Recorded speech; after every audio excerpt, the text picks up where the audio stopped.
Bonjour. Aujourd'hui, je voudrais qu'on regarde dans la parole de Dieu comme l'importance de demeurer en lui, dans sa parole. On va aller au psaume 91 et je vais lire le verset 1. « Celui qui demeure sous l'abri du Très-Haut repose à l'ombre du Tout-Puissant. » Et on sait très bien qu'il peut dire à ce moment-là que tu es mon refuge, ma forteresse, mon Dieu en qui je me confie. Et on voit combien le psaume 91 amène la protection. C'est lui qui nous libère du filet de l'oiseleur, de la peste, de ses ravages, que mille tombent à nos côtés. Il y a plein de promesses qui viennent après de protection lorsqu'on demeure sous l'ombre du Tout-Puissant. C'est un endroit où on veut demeurer parce que c'est comme le parapluie de Dieu, c'est la protection de Dieu, c'est là que sont les miracles. Quand même qu'il y en aurait 10 000 à nos côtés qui tomberaient ou 1000 à notre droite, nous ne sommes point atteints. Et vous vous souvenez aussi d'une histoire de la parole de Dieu dans Nombre 14, lorsque Moïse envoya les 12 espions aller explorer le pays. Et puis 10 sont revenus avec un bien mauvais rapport, tandis qu'il y en avait 2, Josué et Caleb, qui sont revenus avec un bon rapport et qui n'avaient pas peur des géants du pays. Eux ne se voyaient pas comme des sauterelles, ils ne les voyaient même pas comme un géant, parce qu'ils étaient habitués de demeurer en Dieu. Et puis, je veux qu'on regarde à Nombre 14, verset 9.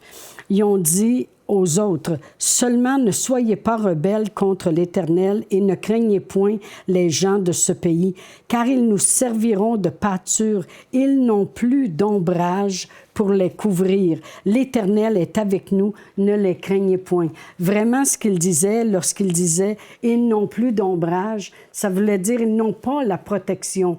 Ils n'ont pas le Dieu avec eux pour faire les miracles, pour amener dans leur vie ce qu'ils ont besoin. Alors, c'est sûr qu'avec nous, nous allons obtenir la victoire, puisque eux n'ont plus l'ombrage.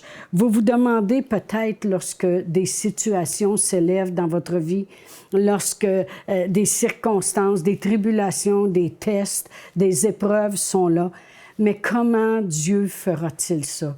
Comment le fera-t-il? Et puis, vous savez, vous n'êtes pas les seuls à vous demander cette question. Comment Dieu fera-t-il? La chose la plus importante, comme j'ai dit depuis le début, c'est de demeurer en lui.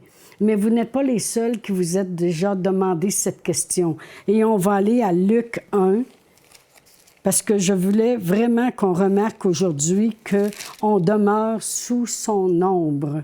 Et puis dans Luc 1, il y a un ange un jour qui a visité la Vierge Marie. Et puis il lui a annoncé qu'un phénomène extraordinaire allait se passer dans sa vie. C'est qu'elle serait capable de concevoir un enfant sans même connaître un homme. Alors l'ange lui annonce la parole que Dieu a pour elle et qu'il veut en manifestation dans sa vie. Et l'ange, au verset 30 de Luc 1, il dit, l'ange lui dit, « Ne crains point, Marie, car tu as trouvé grâce devant Dieu, et voici, tu deviendras enceinte, et tu enfanteras un fils, et tu lui donneras le nom de Jésus. Il sera appelé Fils du Très-Haut. Et le Seigneur, Dieu, lui donnera le trône de David, son père. Il régnera sur la maison de Jacob éternellement, et son règne n'aura point de fin. » Marie dit à l'ange, « Comment cela se fera-t-il? » Alors, comme j'ai dit tantôt, on n'est pas les seuls, des fois, à se demander comment Dieu va faire le miracle dans notre vie. Comment cela se fera-t-il? Mais c'est très simple. Et voici ce qu'il lui dit, « Parce que je ne connais point d'homme. » Au verset 35, l'ange lui dit, « Le Saint-Esprit viendra sur toi et la puissance du Très-Haut te couvrira de son ombre. » Ce que je veux qu'on remarque ce matin par ces exemples de la parole de Dieu que j'ai pris aujourd'hui, c'est de rester à l'ombre du Tout-Puissant. Vous savez, lorsqu'on dit l'Éternel, le Dieu Tout-Puissant, il est toute la puissance. Toute la puissance est en lui. Dieu a dit à Abraham, « Je suis le Dieu Tout-Puissant ». En voulant dire, ne t'inquiète pas, tu as 99 ans, tu vas avoir le fils que je t'ai promis. Ta femme est stérile, elle a 90 ans. Vous allez concevoir. Je suis le Dieu Tout-Puissant. Alors vraiment, lorsque on demeure en lui, on est sous son ombre. Vous allez me dire, l'Éternel en a pas d'ombre. Oui, je sais. Mais l'ombre qu'il parle, c'est d'être sous sa présence, sous son parapluie, sous sa protection. Alors, c'est pour ça que dans le psaume 91, la parole de Dieu nous dit « Je demeure sous l'abri du Très-Haut, à l'ombre du Tout-Puissant ». C'est là qu'on veut demeurer. Où est-ce qu'on trouve le Dieu Tout-Puissant? C'est lorsqu'on regarde à sa parole. Dieu et sa parole font un. Au commencement était la parole était avec Dieu et la parole a été Dieu, dans Jean 1:1. Et verset 14, la parole de Dieu nous dit, « Et la parole a été faite chair et elle a habité parmi nous pleine de grâce.